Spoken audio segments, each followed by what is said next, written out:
इतिहास के सपने सजते हैं।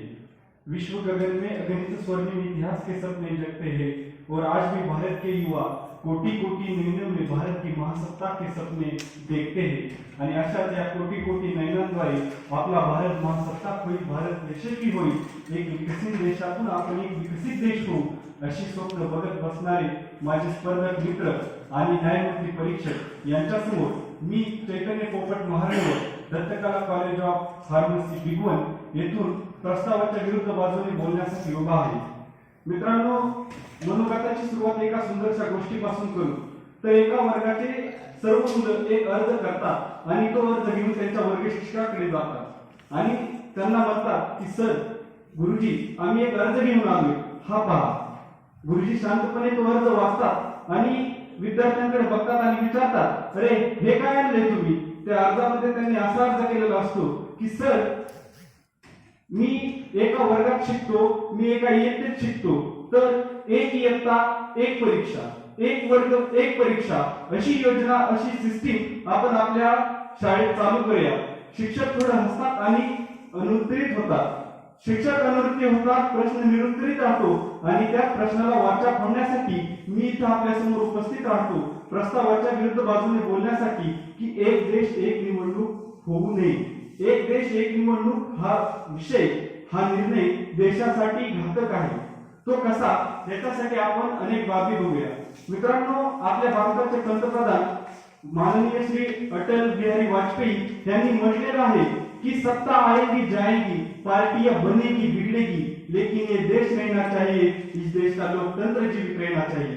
आणि एक देश एक निवडणूक हा जणू काही आपल्या लोकशाहीवरच सरळ सरळ घालाय असंच मला वाटतं। माझ्या स्पर्धक मित्रांनी यासाठी खूप सारे दाखले दिले, परंतु सर्व दाखले, सर्व उदाहरणं ही फोड ठरलेली आहेत। फक्त हा बाबुल आपल्याला दाखवण्यासाठी उभा केलेला आहे असं वाटतं। माझ्या एका स्पर्धक मित्राने उदाहरण दिलं की आचारसंहितेचं, की आचारसंहितेमध्ये योजना नवीन तयार केल्या जात नाही, त्याची अंमलबजावणी केलं जात नाही।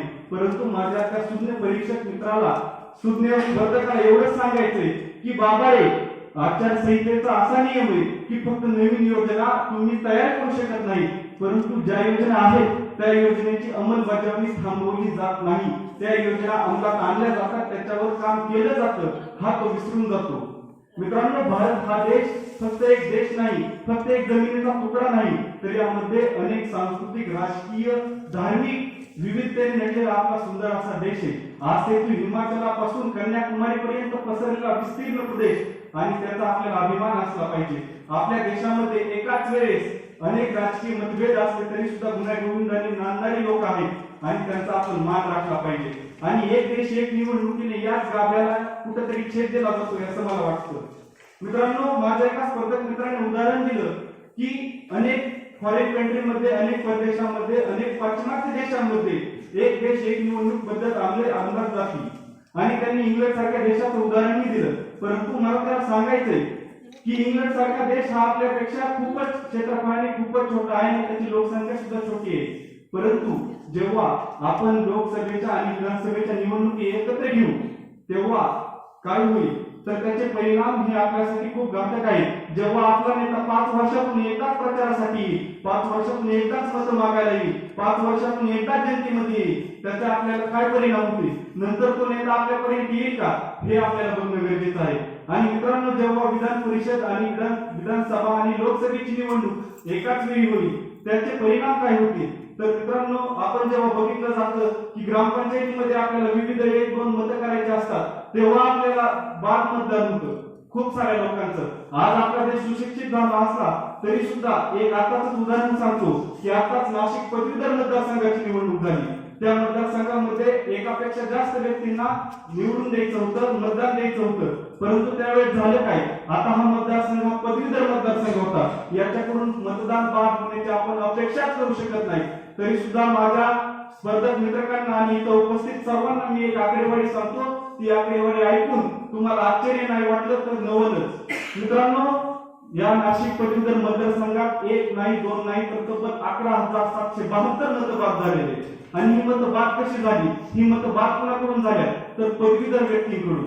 म्हणजे आज सुद्धा लोकांमध्ये मतदानाच्या बाबतीत एवढी जनजागृती नाही, आणि तेच जर सामान्य लोकांची बाब घ्यायची म्हटलं, सामान्य लोकांची गोष्ट आपल्या ध्यानात घ्यायची म्हटलं तर खूपच त्यामध्ये अडचणी आहेत.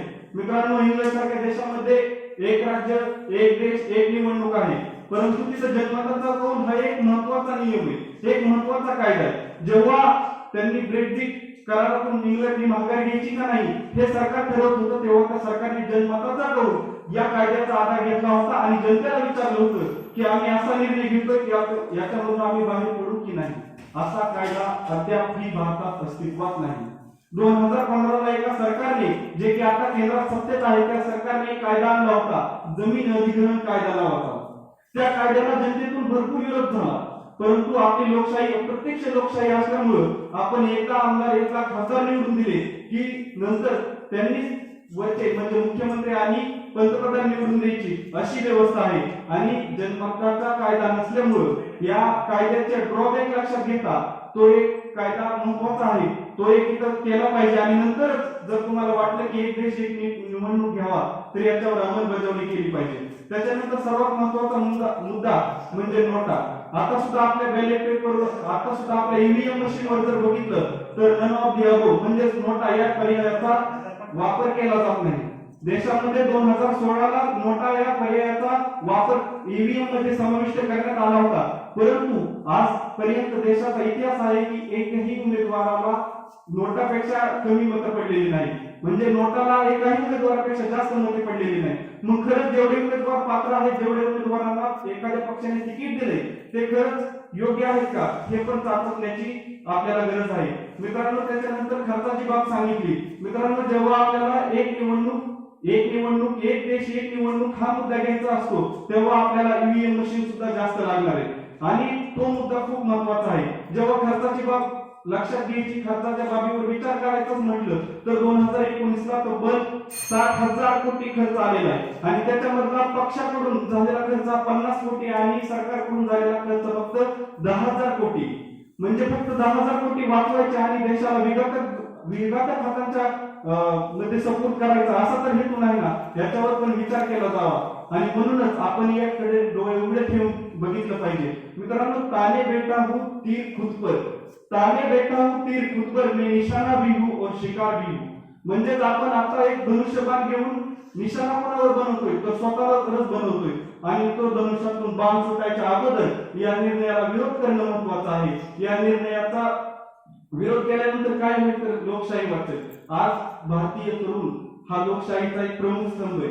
हे लोकशाही वाचवायचं कुणाच्या हातात आहे तर आपल्याच हातात आहे, आणि तो कशा प्रकारे आपण वाचवतो हा येणारा काळच ठरवेल. आणि म्हणूनच या प्रस्तावाच्या नकारात्मक बाजू करून बोलताना प्रत्येक मुद्दा हा व्यवस्थितरित्या, सांख्यिकीयरित्या आणि शास्त्रीय दृष्ट्या योग्य होता या मतावर मी ठाम राहतो. आणि माझ्या सर्व मित्रांना, इथं सर्व उपस्थितांना सांगतो की उघडा डोळे बघा नीट आणि आपल्या लोकशाहीला वाचवा.